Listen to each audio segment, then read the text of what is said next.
حضرت موسیٰ علیہ السلام کو 9 جو ہے وہ معجزات دیے گئے تھے. وَمَن يُبَدِّلْ نِعْمَةَ اللَّهِ مِن بَعْدِ مَا جَاءَتْهُ. جب بھی کوئی قوم جو ہے وہ اللہ کی نعمت پانے کے بعد اس کو ناشکری سے بدل دیتی ہے، اس کا نتیجہ یہ نکلتا ہے فَإِنَّ اللَّهَ شَدِيدُ الْعِقَابِ کہ اللہ پھر اسے سخت سزا سے دوچار کرتا ہے. زُيِّنَ لِلَّذِينَ كَفَرُوا الْحَيَاةُ الدُّنْيَا. جن لوگوں نے کفر کا رستہ اختیار کیا ان کے لیے دنیا کی زندگی بڑی محبوب اور خوش آئند لگتی ہے، بڑی سجی بنی لگتی ہے. وَيَسْخَرُونَ مِنَ الَّذِينَ آمَنُوا. ایسے لوگ جو ہیں وہ اہل ایمان کا تمسخر کرتے ہیں. آج بھی ہمارے ہاں بہت سے لوگ آپ دیکھتے ہیں کہ کسی گھر میں کسی نے داڑھی رکھ دی تو اس پہ بھی تان و تشنی ایک طنز کا انداز شروع ہو جاتا ہے، ایسا تو مولوی بن گیا، یہ بڑا مسطر ہو گیا. اس قسم کی باتیں جو ہیں یہ بہت بڑی گناہ کی بات ہے. کوئی شخص شاعر اللہ پر عمل کرنا چاہے، داڑھی سنت رسول ہے علیہ صاحب صلاۃ والسلام، تو اس کو بڑے ہوش و گوش کے ساتھ اس معاملے میں جو طرز عمل اختیار کرنا چاہیے. وَيَسْخَرُونَ مِنَ الَّذِينَ آمَنُوا. اور وہ ایمان کا رستہ اختیار کرنے والوں کا تمسخر کرتے ہیں. وَالَّذِينَ اتَّقَوْا فَوْقَهُمْ يَوْمَ الْقِيَامَةِ. جبکہ پرہیزگار لوگ، متقی لوگ ہی ہوں گے جو کہ ان کے مقابلے میں قیامت کے دن بڑے عالی مقام ہوں گے، بلند درجے پر ہوں گے. وَاللَّهُ يَرْزُقُ مَن يَشَاءُ بِغَيْرِ حساب.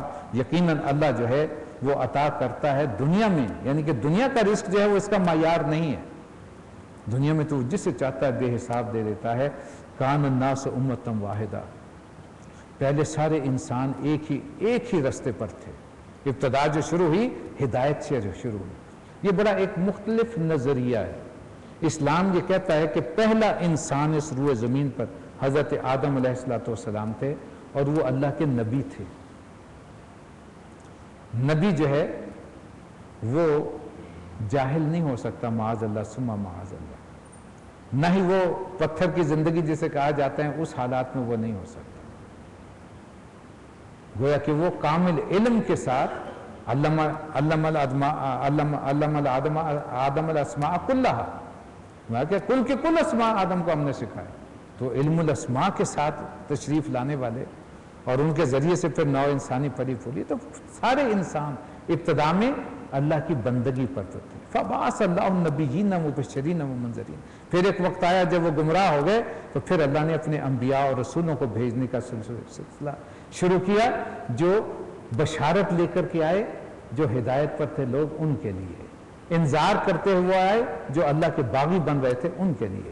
وَأَنزَلَ مَعَهُمُ الْكِتَابَ بِالْحَقِّ. اور ان کے ساتھ حق کے ساتھ کتابیں نازل کی. لِيَحْكُمَ بَيْنَ النَّاسِ فِي مَا اخْتَلَفُوا فِيهِ. تاکہ ان کے درمیان جو اختلافات پیدا ہوئے ان کا وہ کتابیں فیصلہ کر دیں. وَمَا اخْتَلَفَ فِيهِ إِلَّا الَّذِينَ أُوتُوهُ مِن بَعْدِ مَا جَاءَتْهُمُ الْبَيِّنَاتُ بَغْيًا بَيْنَهُمْ. البتہ انہوں نے وہ بینات یعنی روشن ہدایات حاصل ہونے کے باوجود بھی اگر اختلاف کیا اور مختلف غلط رستے اختیار کیے تو اس کی وجہ کیا تھی؟ بغیم بینہم، اپنی انا پہ اڑ جانا، حجت بازیاں اختیار کرنا. یہ ہمارے ہاں جو ایڈلر کا وہ فلسفہ ہے، ارج ٹو ڈومینیٹ، میری بات مانی جائے، میں کیوں کسی کی بات مانوں. یہ وہ شے ہے جو کسی کو دوسرے کی بات نہ ماننے پر جو وہ اڑا کر کھڑا کر دیتا، وہ اڑ جاتا کہ نہیں ماننا. فَهَدَى اللَّهُ الَّذِينَ آمَنُوا لِمَا اخْتَلَفُوا فِيهِ مِنَ الْحَقِّ بِإِذْنِهِ. پس جو لوگ پھر ان پر ایمان لے آئے، ان انبیاء اور رسولوں کو انہوں نے مانا، ان کی ہدایت پر عمل کیا، اللہ نے انہیں اپنے اذن سے حق کا رستہ دکھا دیا. وَاللَّهُ يَهْدِي مَن يَشَاءُ إِلَىٰ صِرَاطٍ مُسْتَقِيمٍ. یقیناً اللہ ہی ہے جسے چاہتا ہے وہ راہ راست پر چلا دیتا ہے. ام حسبتم ان تدخلوا الجنہ. وہ کیا تم نے یہ سمجھ لیا تھا، تمہارا گمان یہ تھا کہ ایسے ہی جنت میں داخل ہو جاؤ گے محض یہ کہنے پر ہم ایمان لے آئے. وَلَمَّا يَأْتِكُمْ مَثَلُ الَّذِينَ خَلَوْا مِن قَبْلِكُمْ. جب تک حالانکہ تم پر وہ کچھ گزرا ہی نہیں جو تم سے پہلی امتوں پر امتحانات پڑے. مَسَّتْهُمُ الْبَأْسَاءُ وَالضَّرَّاءُ. ان کا حال یہ تھا کہ ان پہ سختیاں آئیں، مصیبتیں آئیں، ان کے نقصان پہنچے. وَزُلْزِلُوا. اتنے کہ وہ ہلا مارے گئے. حتیٰ یہاں تک کہ یقول الرسول والذین آمنوا معه. رسول اس وقت کے رسول اور ان کے ساتھی جو ان پر ایمان لائے تھے وہ پکار اٹھے، اے اللہ متی نصر اللہ، تیری مدد کب آئے گی؟ تب اللہ نے انہیں خوشخبری دی، الا ان نصر اللہ قریب. آج آگاہ ہو جاؤ کہ اللہ کی نصرت قریب ہی ہے. پہلے اللہ امتحان لیتا ہے, جانچتا ہے, پرکھتا ہے کہ ہاں واقعی مومن ہے. یسألونک ماذا ینفقون, آپ سے پوچھتے ہیں نبی صلی اللہ علیہ وسلم کتنا خرچ کریں. قل ما انفقتم من خیر, کہا گیا, جواب دیا گیا کہ جو کچھ بھی خرچ کرو گے نیکی اور بھلائی کی نیت کے ساتھ, فللوالدین, اپنے والدین پر, والاقربین, اپنے قرابت داروں پر, والمساکین, والیتامى والمساکین وابن السبیل, یتیموں پر, مسکینوں پر, مسافروں پر, وما تفعلوا من خیر, جو بھی تم نیکی کا عمل کرو گے, فإن اللہ بہ علیم, اللہ اسے خوب جانتا ہے.